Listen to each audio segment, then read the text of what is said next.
지금 주식시장이 아주 재미있게 움직이고 있습니다. 여기서 말하는 재미있게 움직이고 있다라는 말은 자칫 잘못하면 시장의 판단과 다른 방향으로 시장이 다소 움직일 여지가 있는 국면이다라는 뜻으로 풀이할 수도 있겠습니다. 대저 주식시장은 우리가 역사적으로 한 번도 사람들에게 예측을 허용치 않아왔습니다. 우리가 작년 연말부터 지속적으로 모든 사람들이 하나같이 입을 맞춰서 상승을 주장해왔고, 특히 연초의 대상승 이후에 중반 조정, 후반기에 약반등 정도의 어떤 예측들, 과연 이것이 그 뜻대로 시장이 움직여 줄 것인지에 중요한 변곡점에 지금 서 있기도 합니다. 지난 연말부터 계속 이 프로그램을 통해서 가치 분석, 소위 말하는 펀더멘털 분석, 그 중에서도 좀 더 한 가지 몰아서 소위 말하는 가치 투자라는 것이 어떤 것인지를 엿보려는 시도를 나름대로 해왔고, 기술적 분석에 관한 이야기는 한 분의 초대 손님을 모셔서 이야기를 들어보기는 했지만 그 이전부터도 쭉 해왔던 이야기이기 때문에 이제 이 대립적인 주제에 대한 정리가 한 번쯤 필요하지 않을까 생각하는 시점이 지금 시점이 아닌가 생각합니다. 아울러서 이러한 국면과 맥락에서 현재의 시장은 우리가 어떻게 파악하고 어떻게 대비해야 하나라는 생각까지도 같이 한번 이어가 볼 수 있지 않을까 생각합니다. 우리가 보통 흔히 대립적 주제로 생각하는 이 가치 분석 혹은 이 기술적 분석, 이 두 가지의 주제는 대부분의 사람들이 상당히 대립적인 주제라고 생각합니다. 특히 이 가치 분석론자들의 이야기는 우리가 지난 방송을 통해서 훔쳐보고 엿본 바에 의하면 소위 말하는 기업 가치를 어떻게 제대로 분석하느냐라는 것도 중요하지만, 사실은 개인 투자자들도 기관에서 제도권 애널리스트들이 분석해 놓은 자료를 잘 취합해서 정리를 한다면 어떤 기관 투자자 못지않은 기업 분석도 가능하다라는 쪽으로 생각이 일단 진행된 것 같습니다. 우리가 보통 현재까지 들어본 바, 또 가치 분석가들이 주장하는 것은 두 가지 흐름이 있습니다. 하나는 기본적으로 기업의 어떤 자산 가치에 주목하는 흐름과, 또 하나는 기업 자체의 영속성, 소위 말하는 기업 자체의 한 목적성에 부합하는 기업을 찾는 것, 이 두 가지가 가치 분석의 주류에 속한다고 볼 수 있습니다. 우리가 일반적으로 제도권에서 기관 투자자들이 이야기하는 소위 말하는 자산가치와 한목적성, 이렇게 나누는 것은 무엇을 의미하느냐 하면, 자산가치는 뭐 잘 알다시피 PBR이라든지 주당 순자산가치, 그 외에는 어떤 주당 순이익, PER 이러한 개념도 사실은 이것은 수익이지만 자산가치에 속할 수도 있는 부분이 아닌가 생각합니다. 그러나 한목적성이라는 것은 무엇이냐면, 기업이라는 것은 기업이 존재해야 할 이유가 있습니다. 장사를 해서 물건을 팔아야 하고, 그 팔아진 물건으로 수익을 내야 하는 것이 기업의 한 목적성이지, 그 기업 자체가 어떠한 자산을 가지고 실제로 저평가 받고 있는가라는 것이 어떤 면에서는 목적과 부합하는 것은 아니기 때문에, 기업의 한 목적성에서는 우리가 기업의 영업이익이라든지 혹은 순이익 혹은 매출액, 이러한 부분들에 주목하는 이 가치 투자의 흐름이 있습니다. 우리가 지금 현재 개도권 기관 투자자들이 과연 기업을 분석해서 소위 말하는 펀더멘털 애널리시스에 의해서 기업을 사고 파는 행위를 하고 있는 것이냐, 혹은 제도권 역시도 모멘텀에 의한 모멘텀 플레이를 하고 있는 것이냐라는 것을 놓고 본다면, 사실 그 기관 투자자가 어떠한 답을 하건 간에 그것은 두 가지가 다 정답이 아닙니다. 다만 기관 투자자가 하고 있는 것들 중에서 가장 의미가 있어 보이는 변화의 한 가지는 무엇이냐면, 소위 말하는 이 가치 투자라는 것이 지금 태동하고 있다라는 흐름이 달라 보이고 있는 것, 이거 하나가 다르다고 생각합니다. 현재 제가 지난 연말부터 이번 연초까지 계속 가치 투자라는 것을 제 프로그램에서 주제로 삼았던 가장 큰 이유는, 현재 이 가치 투자라는 것이 하나의 새로운 파워를 형성하고 있는 흐름이 있다는 것을 메시지를 전하기 위해서입니다. 과거에 우리가 가치 투자 혹은 가치 투자자라고 이야기하면 이분들은 때에 따라서는 자기들이 수익을 많이 냈다라고 주장하고 가치 투자만이 시장에서 살아남는 유일한 길이다라고 말을 하고 때에 따라서는 기술적 분석이나 그 이외에 소위 말하는 시장 분석은 의미가 없는 것이다라고 단호하게 이야기를 하는 분까지 있습니다. 그러나 사실 지금까지 우리가 말했던 가치 투자라는 것은 어떤 것이냐 하면 개인 투자자는 어떤 여유 자금을 충분히 가지고 수년씩 갈 수 없기 때문에 대부분 가치 투자에 실패하고 있을 뿐이고 기관 투자자들 중에서 소위 가치 투자를 한다고 말하는 기관 투자자들은 장기적으로 가져갈 수 있는 자신의 어떤 파워, 바잉 파워가 있기 때문에 그 파워를 가지고 가다 보면 항상 주식시장뿐만이 아니라 인간이 살아가는 이치라는 것은 항상 파동 속에서 존재하기 때문에 언젠가 기다리면 그 기업이 상승한다. 다만 내가 이 기업을 매수할 때는 어떠한 잣대의 기준으로 저평가되어 있다라는 명분을 가지고 있었을 뿐이고 그 명분에 부합하는 종목을 보유하고 있다가 그것이 1년, 2년, 3년 안에 오르지 않으면 5년, 10년이라도 기다려서 수익을 내면 팔겠다. 이러한 소위 말하는 장기 투자자에 속하는 것이지 이 장기 투자자와 가치 투자자가 같은 말은 결코 아님에도 불구하고 일부 시장의 국면, 소위 말하는 2000년 이후 2003년까지 현재까지의 흐름 속에서 이제 저평가 소외되어 왔던 과거 가치주라고 불려왔던 저평가라고 불려왔던 종목들이 초장기 보유하고 있던 종목들이 이제 시대의 흐름에 맞추어서 방향성을 가지고 수익을 내주는 것을 보고 이제 가치 투자의 시대가 열렸다라고 말하는 것은 사실은 그분들의 새로운 착각일지도 모릅니다. 우리가 냉정하게 이야기하면 자산 가치에 주목하는 가치 투자자 혹은 한목적성에 주장하는 가치 투자자 이 두 가지로 나누어 볼 때 정말 진정하게 현재 한국 시장에서 열리고 있는 가치 투자는 이 한목적성을 주류로 내세운 가치 투자다라는 것으로 저는 정리하고 싶습니다. 지금까지 나눈 대화를 정리를 해보면 이렇게 말을 합니다. 모 펀드 매니저와 나눈 대화입니다. 이분의 말씀은 이렇습니다. 현재 예를 들어서 시멘트 업종이다. 이 시멘트 업종은 지속적으로 영업이익과 순이익이 나고 있고 그것이 순이익의 폭이 크든 크지 않든 일단 계속적으로 수익을 내주고 있고 기업이라는 것이 수입 플러스 적자를 보지 않고 수익을 낸다. 그 다음에 수익을 내기 때문에 배당도 준다. 그 다음에 가장 결정적인 것은 무엇이냐 하면 이 시멘트 업종은 일단 시장의 진입 장벽이 크기 때문에 예를 들어서 삼성그룹에서 시멘트 장사를 한번 해보고 싶다고 해서 삼성그룹에서 쉽게 할 수 있는 장사가 아니다라는 것이죠. 예를 들면 현재 시멘트 공장을 만들려면 충북 단양이나 제천 쪽에 석회석 강산을 일단 확보해서 거기다가 거대한 사일로를 만들고 그 다음에 내륙으로 운송할 수 있는 각종 운송수단과 철로를 확보해야 하는 정말 거대한 장치 산업에 속하고 또 정말 엄청난 후방산업에 속하기 때문에 과거 이러한 투자를 통해서 이제는 더 이상 투자를 하지 않고 기업을 실설 유지 보수하면서 수익을 내어가는 것이지 새로운 신규 투자를 만약 한다면 그 기업이 수익을 내는 데까지는 앞으로 또 얼마나 많은 세월이 걸릴지 모르기 때문에 이러한 시멘트 업종은 다른 사람이 뛰어들 수 없는 배타적 기업이다.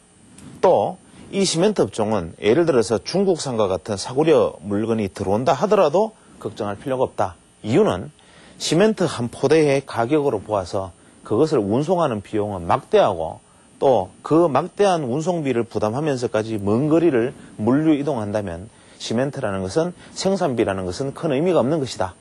때문에 바닷가 한국의 한반도가 이렇게 있으면 중국에서 수입해서 이 연안 쪽의 도시 쪽으로는 이 연안 쪽을 담당하는 시멘트 업체들은 다소 무리가 있을지는 모르겠으나 내륙에서 생산해서 내륙으로 공급하는 시멘트 업체들은 이 물류 이동 경로를 생각한다면 중국산이 절대로 가격 경쟁력을 가질 수 없다. 때문에 가치 투자자가 제일 먼저 주목하는 것은 이 시멘트 업종이다. 이렇게 얘기를 합니다. 또 이 시멘트 업종이 가지고 있는 현재로서의 자산 가치는 이제 새로운 진입 장벽을 만들 수 없고 또 이 시설을 들이는데 엄청난 비용이 든다는 관점에서는 이것만큼 매력적인 업종이 없다. 이렇게 얘기를 합니다. 또 한 펀드 매니저는 이 가치 투자 펀드 매니저는 이런 얘기를 합니다. 가스 업종. 이 가스 업종 역시 가치 투자자들이 아주 주목하는 업종인데 이 가스 업종이 가치 투자자들에게 가장 매력적인 이유는 이건 역시 시장 진입 장벽이 크다.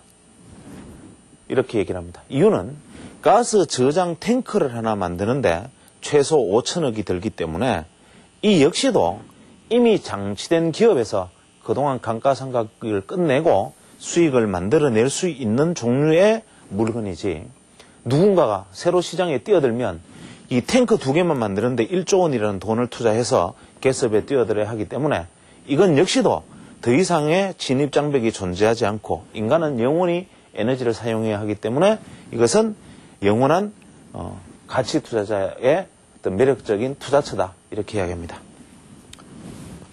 이번에는 또 다른 펀드 매니저의 이야기로는 이런 이야기를 합니다. 앞서 말씀하신 이분은 시멘트, 가스 이 부분들은 진입 장벽의 문제를 가지고 가치 투자를 논하고 있습니다. 또 다른 펀드 매니저 한 분은 이런 얘기를 했습니다. A증권사가 있습니다. 이 A증권사는 실제로 영업으로 인해서 어떤 수익을 내고 단기 순이익이 어떻게 되건 그것이 중요한 것은 전혀 없다. 이유는 이 증권사는 채권 투자를 원래 목적으로, 채권 투자와 보유를 목적으로 설립된 회사이고, 이 회사의 대주주 내지는 이 회사가 보유하고 있는, 소위 말하는 이 회사 앞으로 보유하고 있는 채권의 시가총액이 이 A증권사의 현재 시장 시가총액의 2배는 넘는다. 즉 쉽게 말하면 이 A증권사는 증권 영업, 브로커리지 영업에 관심이 있는 것이 아니라 채권을 많이 확보하고 자유롭게 매매하기 위해서 증권사라는 도구가 필요했을 뿐이기 때문에 현재 유통 주식 수도 상당히 적고 머지않아 어쩌면 상장 폐지까지도 가능할지 모른다. 대주주가 공개 매수하고.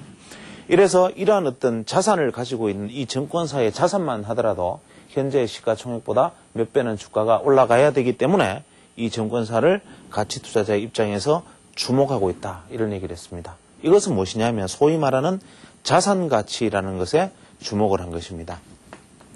또 한 펀드 매니저는 이 부분은 대형 종목이기 때문에 종목을 직접 거론해도 큰 무리는 없을 것으로 보입니다만은 한국전력이라는 종목에 대해서 사례를 듭니다. 이 한국전력 역시 현재 보유하고 있는 채권, 그 다음에 현재 앞으로 매각 가능한 자산들을 생각한다면 현재의 시가총액은 터무니없이 낮고 현재 거래소 대형주 중에서 우리가 자산 가치라는 측면에서 가장 매력적인 종목으로 보인다.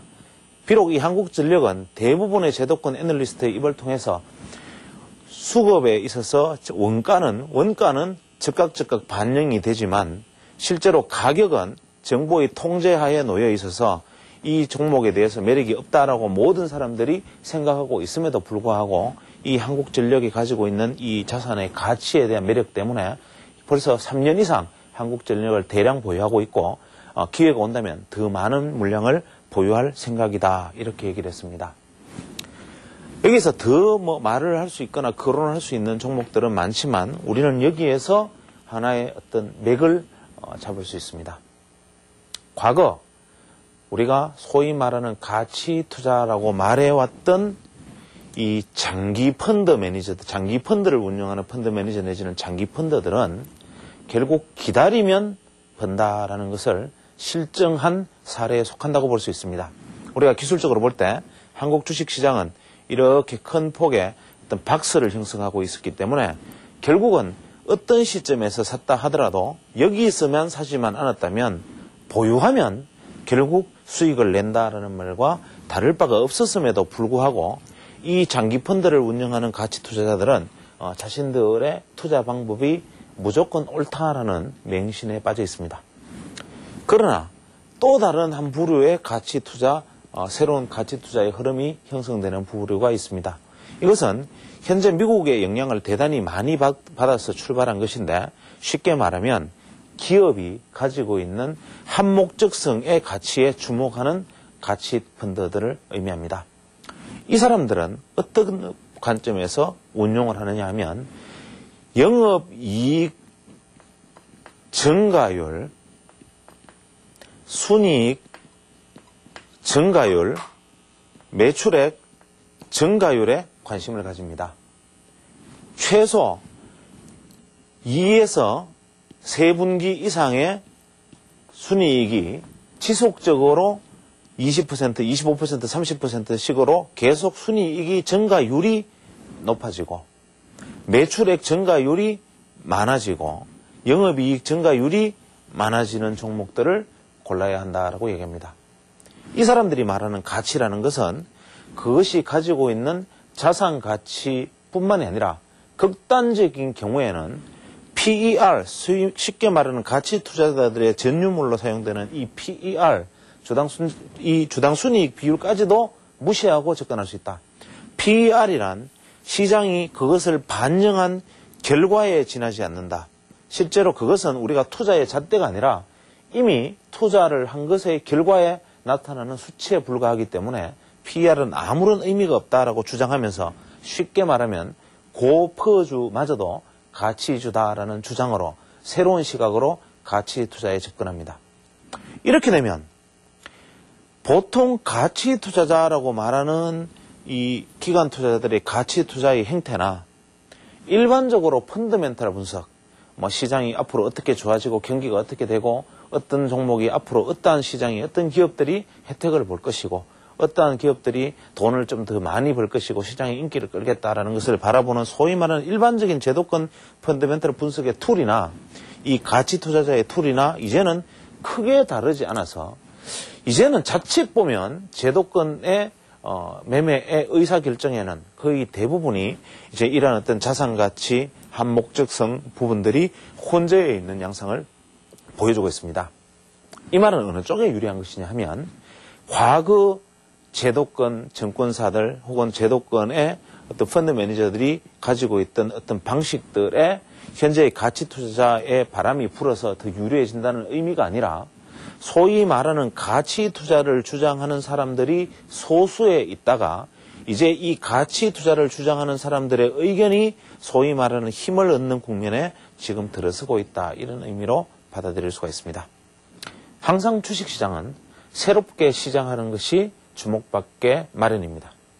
현재 우리 시장의 변화를 우리가 냉정하게 읽어본다면 가장 큰 변화를 우리는 이미 이점에서 읽고 들어가야 됩니다. 소위 말하는 이러한 어떤 가치 투자자들이 주장했던 이러한 종목군들은 실제로 가치 투자자들이 기관 투자자이고 제도권에서 운영하는 것임에도 불구하고 실제로는 오히려 재력을 가진 소위 말하는 작전 세력의 손에 노란한 경우가 훨씬 많았다고 볼 수 있습니다. 이유는 이러한 가치 투자를 행하는 펀드 자체의 규모가 적고 펀드의 절대적인 숫자가 적기 때문에 그 힘이 미미해서 그 펀드가 어떤 의미에서 장기적으로 가지고 가고 싶어도 투자자들이 환매를 요청하면 견딜 수가 없기 때문에 어떤 면에서는 개인 투자자들에게 때에 따라서는 소위 말하는 의도적 작전까지 벌이는 이러한 어떤 소위 큰 손들에게 마저도 밀리는 형상을 보여줄 수밖에 없었지만 지금은 각 증권사마다 투신운용사마다 이러한 가치 투자의 조류들이 새로 시작되고 자금들이 유입되는 흐름이 포착되고 있는 것을 본다면 우리는 소위 말하는 이 가치 투자의 대상으로 분류된 종목들의 수급 구조의 변화가 일어날 것이라는 것을 주목해야 할 필요가 있습니다. 시장에서 가장 중요한 것은 수급입니다. 공급은 제한되어 있는데 수요가 증가된다는 것은 곧바로 가격 상승을 불러일으킬 수 있습니다. 경우에 따라서는 극단적 가격의 피크랠리가 발생할 수도 있습니다.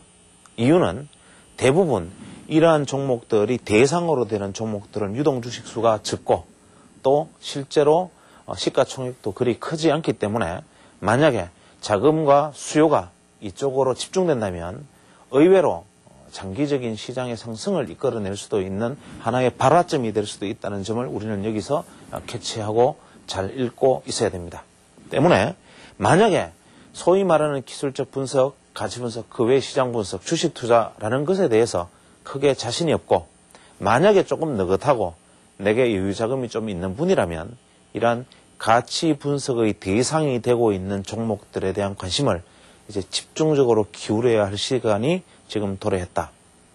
지금 우리는 어떤 것을 기회로 삼고 그 기회에 베팅하느냐라고 질문을 한다면 바로 새로운 수급이 형성되고 있는 쪽, 이 부분에 대해서 에너지와 역량을 가져갈 필요가 있다라는 말로 우리는 한번 정리를 해볼 수 있습니다. 연초 이후에 지금까지 계속 가치 투자에 관해서 게스트를 모셔서 이야기를 들어본 가장 큰 함의는 바로 여기에 있습니다. 이것을 계속 지켜보았던 투자자분이시라면 지금 어떤 종목에 내가 어떤 식으로 투자해야 되고 만약 그걸 모른다면 가치 투자를 대행하는 전문가의 손에 조금 맡겨보는 것도 나쁘지 않은 선택이겠구나라는 판단을 이미 내부적으로 내리고 있을 것이라고 봅니다. 두 번째로 이 기술적 분석이라는 주제를 다시 들어가서 생각을 해봅니다. 앞서 말씀드린 대로 이 가치 분석이라는 것은 과거 제도권에서 우리 가치 성수를 비교해서 목표가를 산정하는 그런 어리석은 방식들이 때에 따라서는 지독하게 잘 맞고 때에 따라서는 잘 맞지 않는 것을 우리는 사실 많이 보아왔을 것입니다. 제가 누차 말씀드린 얘기지만 제도권 기관 투자자 내지는 제도권의 애널리스트들이 기업 분석 담당자들이 자신 있게 업황 전망을 쏟아내고 자신 있게 시장의 목표가를 이야기하고 실제 시장의 주가는 제도권에서 내어놓는 목표 주가를 초과해서 비팅하는 상황이 오는 것, 이것이 바로 3파동의 상승 국면이다라고 말씀을 드린 적이 있습니다. 현재 그러한 국면으로 시장은 진행되어 가고 있었음이 분명합니다. 물론 긴 파동에서 놓고 보면 아직도 이러한 시각은 유효합니다. 그러나 단기적으로 현재 우리가 부딪히고 생각해 봐야 될 부분들은 이러한 가치 분석의 틀로는 판단을 할 수가 없습니다. 왜냐하면 이 가치 분석이라는 것은 기본적으로 바텀업, 쉽게 말하면 종목 위주의 접근을 가지고 말하는 것임에도 불구하고 기관 투자자들은 실제로 이 바텀업과 탑다운이 혼재되어 있기 때문에 우리가 때에 따라서 이 말을 들으면 주식을 매수해야 될 때로 들리고 때에 따라서 저 말을 들으면 현재는 쉬어야 할 때로 들리기 때문에 우리가 판단을 할 수 없는 시점에서 우리가 냉정한 기술적 분석의 분석 툴을 가지고 눈을 가지고 있다면 시장을 바로 보는데 도움이 될 수 있을 것이라고 생각합니다. 그럼 우리가 기술적 분석이라는 것은 어떤 의미를 갖느냐? 그것은 바로 이 나름대로의 어떤 혼란한 교통 신호대에서, 즉 사거리에서 신호등의 역할을 갖는 것이 기술적 분석이다라고 저는 생각합니다. 많은 가치 분석가들의 이야기 혹은 시장 분석가들의 이야기, 특히 기관 투자자들 중에서도 이 가치 투자에 대해서 소신이 확고한 분들의 이야기를 들어보면 이 기술적 분석은 극단적인 경우에 쓰레기다라고 이야기합니다. 과연 기술적 분석은 쓰레기일까라고 생각을 해보면 어떤 사람의 손에서는 이것은 보석이 되고 어떤 사람의 손에서는 이것은 독약이 될 수도 있는 것이 기술적 분석이다라고 생각합니다. 만약에 제게 기술적 분석이 무엇이냐, 기술적 분석은 어떤 것이라고 생각하느냐라고 말하면 시장에 다양한 속성들, 외국인 투자자들, 기관 투자자 안에서도 가치 투자자들, 모멘텀 플레이를 하는 사람들, 혹은 개인 투자자들 중에서도 데이 트레이더들, 스캘퍼들, 혹은 장기 투자자들, 중기 투자자들, 혹은 묻지마 투자자들, 이 많은 사람들의 생각이 부딪히는 것을 그대로 흐름을 옮겨놓은 것을 해석하는 것이라고 생각합니다. 저는 이 기술적 분석은 시장의 현재 상황을 그대로 반영하고 있음에도 불구하고 이것을 해석하는 사람이 제대로 해석하지 못해서 그것의 결과가 바르지 못할 것이다 라는 생각은 저는 믿음으로 가지고 있습니다. 이 기술적 분석이라는 것은 어떻게 보면은 영원히 우리가 쟁취하지 못하는 시지프스의 바위를 굴리는 것과 같을지 모릅니다. 이것을 얼마나 날카로운 안목을 가지고 제대로 해석하느냐에 따라서 기술적 분석은 활용될 수 있는 것이고, 사실은 기술적 분석을 새로 배워서 지금부터 내가 익혀서 출발해보자라는 생각은 의외로 참 어리석은 생각일 수도 있습니다. 또 이 기술적 분석 자체를 이것은 차트 분석이다라고만 생각하는 시각도 사실은 잘못된 생각입니다. 우리가 차트라고 말하는 것은 우리가 기술적 분석의 대상으로 삼고 있는 한 섹션에 지나지 않는 것입니다. 사실은 가치 투자자들도 자기 스스로 기술적 분석을 하고 있다는 사실을 간과하고 모르고 있습니다. 우리가 가치 투자자가 이야기하는 단기 순이익이 20%가 증가되었다가 그 다음에는 30%가 증가되었고 다음에는 50%가 증가될 것으로 보인다라는 말조차도 또 어떤 면에서는 이것이 하나의 기술적 분석에 지나지 않는 것이고, 원자재 수급 동향이 이렇게 가다가 원자재 수급 동향이 중국에 의해서 갑자기 이렇게 급증할 것으로 보인다라고 생각하는 것도 역시 기술적 분석에 속하는 것임은 분명합니다. 따라서 가치 분석가이든 기술적 분석가이든 어차피 기술적 분석을 하고 있는 것은 똑같으나, 소위 말하는 가치 분석가라고 불리고 있는 사람들은 기업의 재무, 제표 내지는 영업 실적을 그 대상으로 삼고, 기술적 분석가라고 불리는 사람들은 차트라는 것을 탐구 대상으로 삼고 있을 뿐이다라는 것을 우리는 이미 인지하고 이런 이야기를 진행해 나가야 할 필요가 있습니다. 그럼 기술적 분석이라는 것은 어떤 의미를 가지는가? 현재 우리 시장에서 적용해서 전망을 생각해 보면 수많은 기술적 분석의 잣대 중에서 어떠한 기술적 분석의 잣대가 현재 시장에 가장 정확한가에 대한 질문을 일단 먼저 한번 던져볼 수 있습니다. 일전에 대우증권의 기술적 분석가를 모셔서 차트에 대한 이야기를 들었을 때 이분의 말씀 중에 가장 인상적이었던 것이 무엇이냐 하면, 이분이 보고 있는 차트는 제도권에서 사용하고 있는 아주 비싼 돈을 주고 활용하는 만들어진 차트인데, 이 자기의 차트에는 소위 말하는 보조지표가 100개도 넘는 보조지표가 들어있다라고 이야기합니다. 여기서 말하는 이 100개도 넘는 보조지표, 이것은 무엇을 의미하느냐 하면, 이 보조지표를 사용해봐도 안 되고, 또 이것을 사용해봐도 안 되고, 또 이것을 사용해봐도 안 되고 하니까 계속 새로운 것이 개발되었다는 뜻이지, A를 사용하니까 잘 되는데 더 잘 되는 B를 사용하고, 또 B도 잘 되지만 더 잘 되는 C를 사용하다 보니까 기술적 분석의 잣대를 100개나 가지고 있다라고 말하는 뜻은 아닐 것입니다. 또 우리가 기술적 분석에서 가장 큰 오류를 범하는 것은, 기술적 분석은 차트다라고 생각하는 첫 번째 오류에, 두 번째로 기술적 분석은 차트 안에서도 이 지표다 이렇게 생각하는 시각들이 또 하나의 큰 오류에 속합니다. 예를 들어서 기술적 지표 안에서 RSI, 스타캐스틱, MACD, CCI, 파라볼릭 이런 지표들이 기술적 지표의 기술적 분석의 전부이다. 혹은 추세 모멘텀의 가격에 대해서 이렇게 짝대기질을 하는 것이 기술적 분석의 전부이다.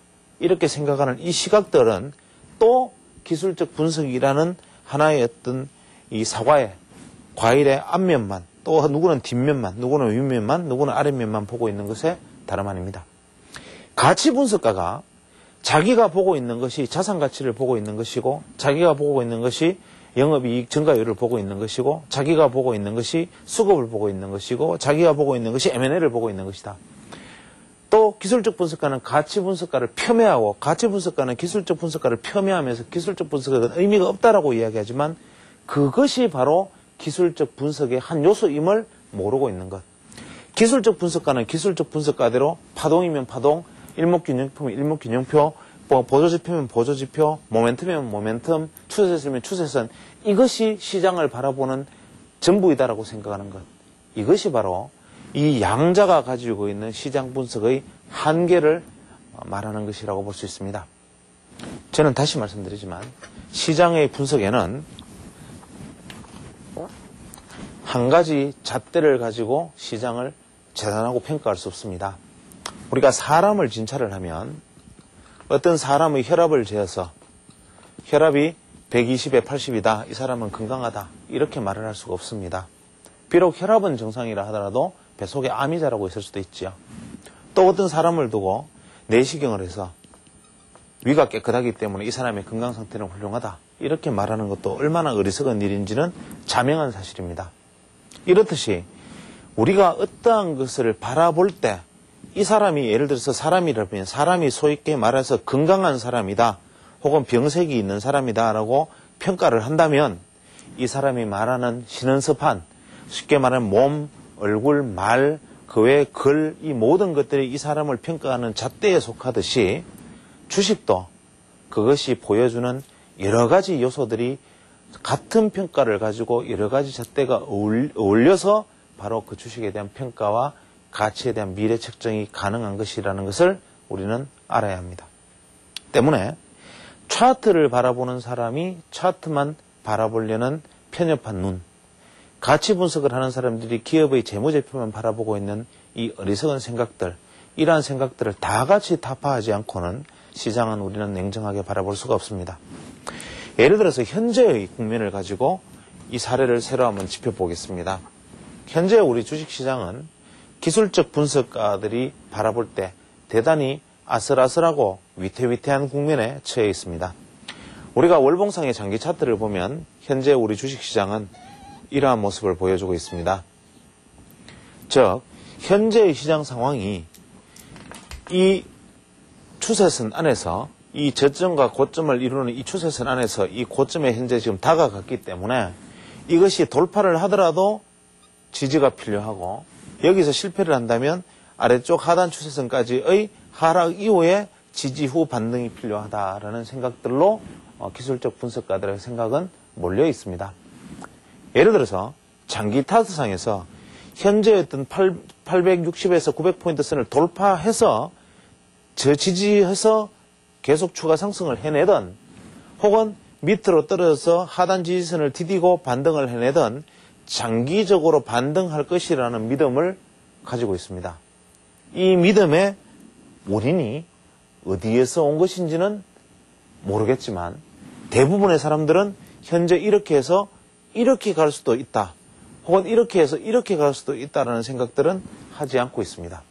그럼 기술적 분석가가 말하는 이렇게 와서 이렇게 가든지 이렇게 와서 이렇게 가든지 할 것이다 라는 믿음, 이 믿음의 근거는 왜 이것이 이렇게 가고 이것이 이렇게 올 수도 있다라는 생각으로 같이 연결될 수는 없는가라고 되물어서 질문을 해보면 사실 대답이 막막할 것으로 보입니다. 그냥 좋아 보이니까, 전체적인 무드가 같이 간다는 상방향성에서 있으니까, 혹은 뭐 미국 시장이 과거에 이렇게 10년 정도 박스를 보이다가 대상승을 이루어냈으니까 이런 궁색한 변명들을 늘어놓게 됩니다. 이것이 바로 기술적 분석의 한계입니다. 자기가 어떻게 해석하느냐, 이렇게 가서 이렇게 가든 이렇게 가서 이렇게 가든 이쪽 방향으로 설정하게 된 동기에 대한 설명은 할 수가 없습니다. 때문에 심지어는 요즘 제도권 증권사 중에서도 부쩍 말을 아끼지 않고 많이 하는 증권사의 리서치 센터장은 과감하게 이 지점까지의 조정이 올 것이다 이렇게 얘기를 합니다. 차트상 그렇게 보였겠지요. 그러나 시장의 수급이라는 것이 만약에 이 사람이 예측하는 것처럼 여기서 이렇게 온다면 절대로 다음 시장이 이렇게 갈 것이라는 장담은 우리가 할 수 없습니다. 시장의 수급이라는 것은 만약에 시장이 모든 사람이 이렇게 갈 수급을 갖추고 있다면 그것보다 빠른 사람들이 이점에서 미리 선취매를 감행하기 때문에 시장은 이렇게 가거나 혹은 이렇게 갈 것이지, 정말 예측하듯이 시장이 이렇게 와서 이렇게 간다면 그것은 문자 그대로 수급 구조가 아직도 취약함을 알려주고 있는 것인데도 불구하고 소위 말하는 제도권 리서치 센터 장마저도 기술적으로 바라보는 사람은 그저 이렇게 말을 합니다. 또 가치 투자 내지는 펀더멘털을 주장하는 사람들은 지난 12월까지의 주장은 앞으로 차이나 이펙트, 또 미국 경기의 회복, 또 한국에서 내수시장이 회복될 것이라는 믿음, 또 우리의 기업 이익이 사상 최대치를 돌파해 나가고 있다는 정황 증거들로 보아서 이제는 1000포인트를 넘어가는 대상승이 충분히 가능하다 이렇게 말을 합니다. 만약에 한 달만 주가가 떨어져서 만약에 원자재 값이 지금처럼 계속 폭등하고 혹시나 중국 경기가 브레이크가 조금이라도 걸려서 침체 신호가 나타난다든지 미국의 금리 인상으로 인해서 미국이 어떻게 되거나 하는 상황이 발생을 한다면 또 우리나라의 내수가 여전히 좀 침체에서 벗어나지 못하고 여전히 내수가 문제를 일으킨다면 언제 어떤 식으로 말이 뒤집어질지 하는 것은 그저 불을 보듯이 사실 뻔한 상황입니다. 때문에 우리가 주식에 있어서 기술적 분석이든 혹은 가치 분석이든 그것이 정답은 없는 것이지만 우리가 기술적 분석가들은 내가 맡은 냄새를 가지고 시장을 현재 분석할 것인지, 내가 맛본 미각으로 분석할 것인지, 내가 들은 소리로 판단할 것인지를 잘 고르는 해안을 가지는 것, 그것을 만들어 나가는 것이 기술적 분석가의 덕목이라고 볼 수 있습니다. 예를 들어서 현재 우리 시장은 주가는 고점을 경신하고 있지만 주식시장이 향후 일단은 그리 원만치 못한 이유는 무엇이냐라고 묻는다면 바로 그랜빌의 이야기를 빌려서 설명을 해볼 수 있을 것으로 생각됩니다. 이분의 이야기를 만약에 빌려서 생각한다면 현재 우리가 지수는 상승하고 삼성전자와 같은 소수의 종목이 지수를 이끌고 대부분의 중견기업 내지는 중소형 종목들이 하락을 함으로써 절대 상승 종목 수보다 하락 종목 수가 일단 많아지는 현상들이 지수 상승과 함께하고 있다는 것은 조만간 시장의 수급 요인이 부분적으로 불균형 상태에 놓여 있음을 알려주는 신호탄이 될 수 있다는 뜻입니다. 이 부분을 단순하게 우리가 그냥 그랜빌의 이야기가 그렇게 말을 하니까 그런 것인가 라고 받아들이면 기술적 분석의 질곡에서 영원히 벗어나지를 못합니다. 이것은 바로 이것이 가지고 있는 이면의 이야기들을 우리가 주목해야 한다는 것을 말씀드리고 있는 것입니다. 예를 들어서 어떠한 상황에서 시장이 200일 이동평균선이 만약에 존재한다면 그랜빌의 이야기를 빌려서 지수 전체가 상승을 하면서 주가가 이것을 돌파를 해나가는 상황에 만약에 시장의 수급을 이루는 수급의 주체들, 예를 들면 한국 시장하면 외국인 투자자, 기관의 펀드, 그 다음에 개인 투자자들의 개인 개별 자금, 이 세 가지의 수급의 축이 만약에 있다면 현재 외국인 투자자들이 지속적으로 계속 사들이는 과정에서 이 기관 투자자와 개인 투자자들이 일부 다 파는 것처럼 보이지만 같이 함께해서 시장이 같이 움직여주지 않으면 초기에 외국인 투자자들이 예를 들어서 1조를 주식시장을 1조 원의 자금을 투자해서 주식을 살 수 있었다면 이제는 2조를 투자하더라도 같은 양의 주식을 살 수 없는 상황이 이 선을 넘어서서는 발생을 한다, 이런 의미가 됩니다. 무슨 의미냐면 같은 자금으로 시장을 끌어올릴 때 많은 대량의 주식을 사들임으로써 시장의 탄력성에 절대적인 기여를 한 일방의 주체가 이 200일 이동평균선을 넘어서서 괴리도가 커지면 커질수록 단일 세력으로서의 힘은 이제 주가 상승으로 사들일 수 있는 바잉 파워가 떨어지기 때문에 새로운 주체가 만약에 플러스해서 가담하지 않는다면, 기관 혹은 개인 투자와 같은 투자자들이 가담이 없다면 이것은 한계에 달해서 흘러내릴 것이다 라는 것을 의미하는 것입니다. 즉, 한 축이 계속 사들였을 때 당시에 펀드들이 설정이 되면서 간접 투자 자금이 같이 유입된 결과 일단 블루칩 더하기 일단 우량주들의 상승이 일단 이끌어져 나왔지만 이제 개인 투자자들의 환매 요청에 의해서 펀드가 속속 해체되고 환매되는 시장에서 외국인 투자자들만 아무리 지속적으로 산다 하더라도 똑같은 자금을 투입해도 실제로 외국인 투자자들이 시장의 지지력은 과거의 반의 효과 50%의 지지력밖에 가지지 못한다는 것을 의미합니다. 때문에 이 200일 이동평균선을 기준으로 아래쪽에서 바잉 파워와 위쪽에서 바잉 파워는 현저한 차이가 있고 이것과 이것은 2배의 시장의 지지력의 차이를 가져오는 것이다 라는 말을 합니다.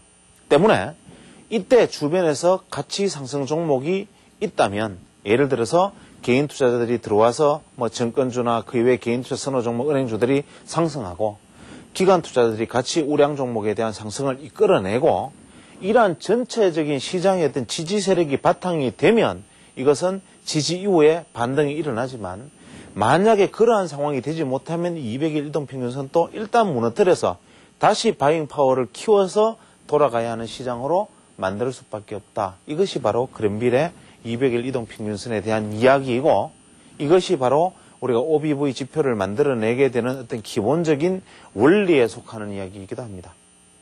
때문에 우리가 과거 2000년, 1999년에 답습해왔던 결과 소위 핵심 종목들만이 상승하는 결과로까지 이어지기에는 아직까지는 시간이 많이 남아 있습니다.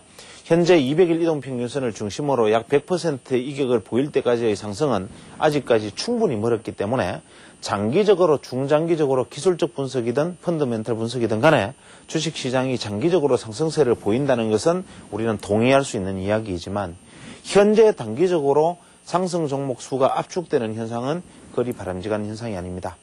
이럴 때 기관 투자자들의 이야기로는 이렇게 말을 할 수 있습니다. 세상이 바뀌었다. 삼성전자, 포스코 이외에 몇 개 종목들만이 현재는 투자의 대상이 되고 그것을 모르는 개인 투자자들은 바보처럼 계속 주식을 팔고 있다 라고 이야기하지만 사실 이 바보처럼이라는 말이 일단 단기적으로는 바보가 아닌 현명한 선택일 수도 있다는 점에서는 우리가 다시 한번 생각해 봐야 될 부분이 일단 존재하지 않는가라는 생각을 해볼 수 있습니다. 그래서 우리가 현재 이 시장에서 지켜보아야 하는 것은 무엇이냐면 시장의 수급 구조가 현재 1 플러스 0, 0였다면 이제 시장의 수급 구조가 1 플러스 1 플러스 0가 되느냐 이렇게 시장의 수급이 변화되느냐를 살펴보아야 본격적으로 시장 진입을 가능하게 하는 것이고 이것은 다시 말하면 우량주들 혹은 대형주들, 저가 대형주들의 상승이 담보되어야만 하는 것이지 일부 제도권 기관 투자자들이 그 봐라 삼성전자만 오르지라는 식의 의견에 동조하게 되면 의외로 별로 바람직하지 못한 결과를 맞을 수도 있습니다. 항상 시장은 다른 사람보다 조금 빠른 판단으로 현명하게 움직이는 것이지 모든 사람이 그러하다라고 이야기할 때 그렇게 따라가는 것은 아닙니다. 때문에 우리는 현재 주봉상 아주 재미있는 모습을 보여주고 있는 중견 우량주들이 전고점을 돌파해 나가는 시점, 바로 그 시점이야말로 개인 투자들이 다시 안심하고 시장에 뛰어들고 그때는 삼성전자보다 더 나은 수익을 가져다 줄 수 있는 시장이 바로 그때 지점에서 만들어질 수 있다는 점을 우리가 다 같이 안목을 가지고 바라본다면 기회는 주어질 것이라고 생각합니다. 대표적인 종목으로 우리가 한솔제지라든지 그 외에 어떤 대한항공이라든지 혹은 그 외에 어떤 LG 쪽의 어떤 종목이라든지 그 외에 어떤 대부분의 이러한 종목과 같은 양상을 보여주는 주봉상에 현재 이러한 패턴을 보여주고 있는 종목, 이러한 종목들이 이 고점을 돌파해 나가는 이 순간 바로 이 지점이 개인 투자자들이 수익을 삼성전자 못지않은 수익을 낼 수 있는 레스트 찬스가 아닌가라는 생각을 하게 됩니다. 아직까지 기회는 있습니다. 주식 투자는 남들이 이렇다라고 얘기할 때 아하 그렇구나라고 무릎을 치면 그 순간이 늦은 시점일 수 있습니다. 지금은 이제 그동안 이야기해왔던 최고 핵심 브루칩에 묻어두고 덮어두고 기다려라 라는 얘기를 저는 철회하고 어떤 적당한 시점에서 주봉상 중견 우량주들이 전고점을 돌파해 나가는 지점이 언제가 되든 그 지점이 도래한다면 그때부터는 적극적으로 수익률을 제고할 수 있는 기회가 주어질 것이다. 또 수많은 기술적 분석의 잣대 중에서 제가 보낸 몇 가지의 눈으로 볼 때는 그러한 기회는 그리 멀지 않아서 주어질 수 있다. 이 정도로 저는 정리를 하고 싶고 이러한 잣대들을 하나하나 분석해 나가면서 이제 새로 익혀나가는 시간들은 이제 강의 주제를 본격적으로 잡아서 기초부터 다시 한번 강의를 해나갈 계획입니다.